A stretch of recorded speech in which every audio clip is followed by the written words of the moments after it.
So your clients want to go get a custom build home and they're looking to you for direction. Have you ever faced that?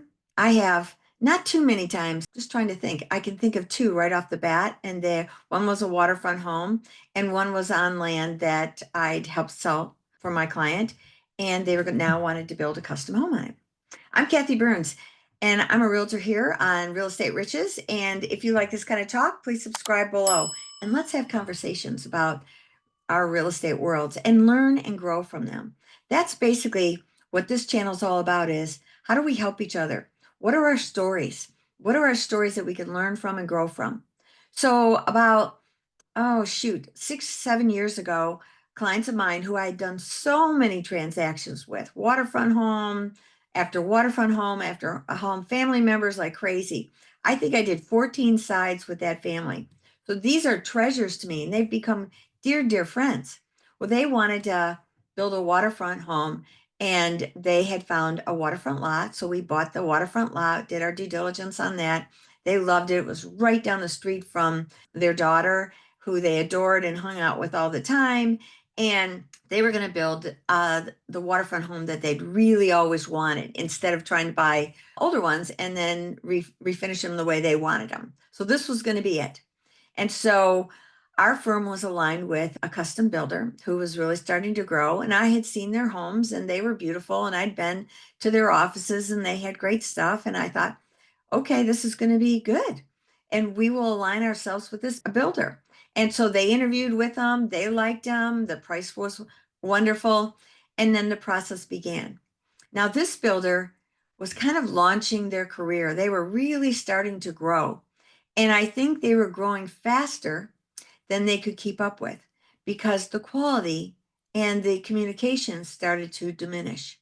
So my clients were getting very frustrated, and I was their representative. So I was very clear with the builder that we were going to fix these issues, right? And we were going to get this right. Sometimes they're ripping out whole walls, whole cabinetry. It was costing this builder. So the point was, in my mind, hey guys, start paying attention to your people. Stop screwing up, and then you're not going to cost yourself this, because these are my people and I will defend them. And we finally, got it done. There were still issues after the build.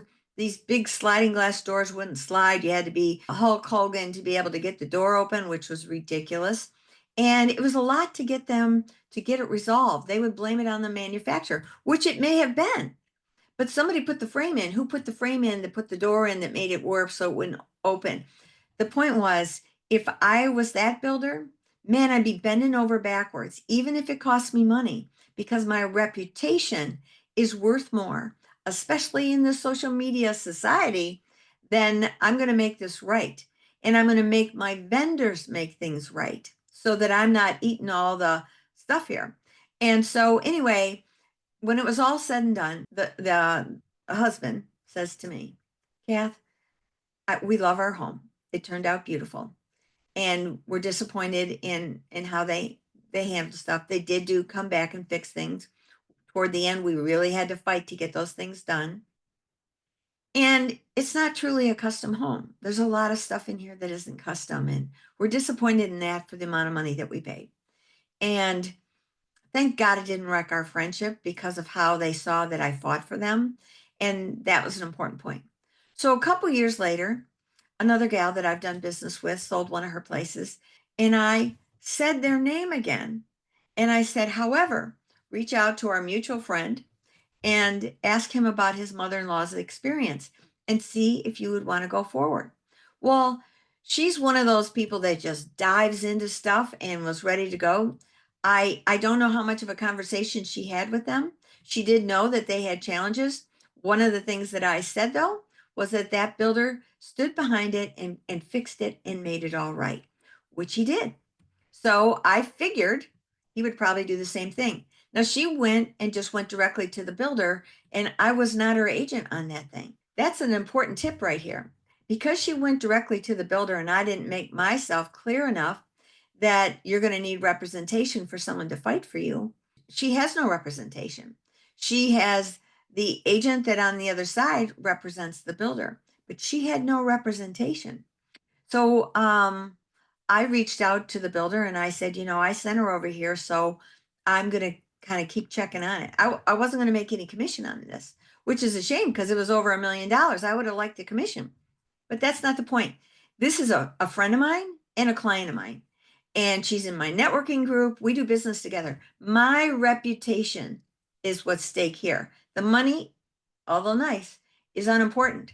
And I'm not getting paid on that. It's going along problem after problem after problem. And I'm like, oh my gosh. And then communication, nil. Now, granted, her husband was on site at all times, probably driving the crew a little crazy. So they may have had their backs up against the wall because there was micromanaging. But if you're spending $1 million, do you want to be involved? I get it. I get both sides. You know what I mean? And I wouldn't hear about things till kind of they got kind of really sour. And she would say, "Oh man, I'm so mad at these guys." And I go, "What's going on?" So I started including my names in emails to her. She started including me. When she had a problem, my name was on there. They know me, they know how hard I fought to the other client. And I am, let's say, a senior agent on the team. So might have some weight. Not really. I would say, Mary Beth, are you getting a response? Hey, did you get the response that you wanted? What exactly is going on? And I would copy all the people because I let them know that I wanted to know what was going on too. And I did.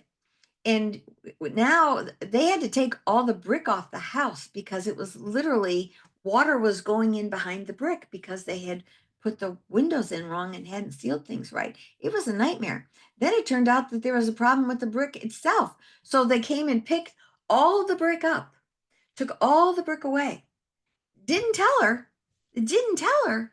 And then they put a lien on the property for the guy who had the original brick. And he told them they're not paying their bills. So she's freaking out over that. I was freaking out over that. I'm like, oh my God, I'm so upset that my name's affiliated with this company. Now, here we are. They finally got the brick worked out. All that got worked out. Thank you, Jesus. And now we're going forward and now we're getting close to closing. Well, as you know, as a realtor, if you do any kind of new construction, there's your checklist that you kind of do like a walkthrough and see, put the blue tape all over everything. Well, she probably had 3 full pages, small type, of all the things that she had still seen that even though the builder had done their walkthrough, hadn't even mentioned it. Now, she's a strong DC personality on the disc profile. If you follow me at all, you know that that's an important piece for me to understand. It teaches me personality styles so that I know how to reach them and talk to them and work with them. I see this and I'm like, holy cow, that's going to freak them out. And how are they going to get done? Because the closing date at that time, it's been delayed, at that time was like 6 days out. And I'm thinking, I don't know how this crew's going to get it done. And also, it was different outsourced things. So they don't have control necessarily of outsourcing, which she does understand. And she was sympathetic with that as long as she had phone numbers, contacts, everything, and knew that the builder was going to stand behind her to fight for her right to have that taken care of. She didn't trust these guys at this point, and understandably. And so then she was really mad. She goes, "Boy, I'm going to really be all over social media and I'm going to include your firm and your company." And I go, "Wait, uh, we're all innocent over here. These guys, these are the guys." But I knew she was just mad in that moment. So I let our team leader know so that he could let the builder know, hey, clean it up. And so they did. And so, phew, they did because our firm does a lot of business with this builder. And I'm like, I don't want to be associated with that builder if this is how you stand behind your work. Well, anyway, now they're going to close on March 7th. Today is 2/26. And they have a list, but they've suddenly changed their tone. They're now moving forward. They're getting things done. They're powering through. This is the number one project on their list, which is great because there is a social media reputation. I doubt that she would badmouth them after the fact, especially since they came through that, because I know her integrity. If someone recommended them, I don't think she'd recommend them. And I understand why, because she had to fight for it. Now, new construction is always tough. there is 1,001 different decisions you got to make over and over and over. And mistakes happen. It's a house. It's made out of wood, you know, and it's made out of human beings are putting it together. So it's going to be challenging. But my point is here, there's lessons that we all need to learn. And for me, I would probably do more homework on the builder that I was working with, which is interesting because the same woman, she sent me her sister, and her sister had found a new construction. I'm like, oh, I'm very nervous to do this. And so I started researching the company like crazy that she wanted to do this new construction build on because it's over $2 million. And you know who I went to? I went to the realtors. I went to the realtors and I said, what have your clients said about this company? There was not a single person that gave a bad review about them. Every single agent, because our reputations are on the line. Every single agent raved about them, and they're a more boutique. They do a higher price point, and it was great. And it got off to a great start. We are just now in the beginning stages with that one, but I feel very good about them. I like how they work. I like how they bring the team in. It's a whole different experience. And she didn't want to do new construction because she'd had a nightmare experience, and she knew her sister was having a nightmare experience. So I was really surprised when she came to me with this one and trusted me. Thank you, Jesus. So I'm just going to tell you with your construction, whether it's a subdivision where it's cookie cutter ones, still be there involved, still be there at the things. Make sure you do home inspections. I advised her on lots of different inspections that she should be doing along the way. And that uncovered a lot of what she was dealing with. I said, because you can't see behind the walls at different things. So I want you to do inspections of all these things.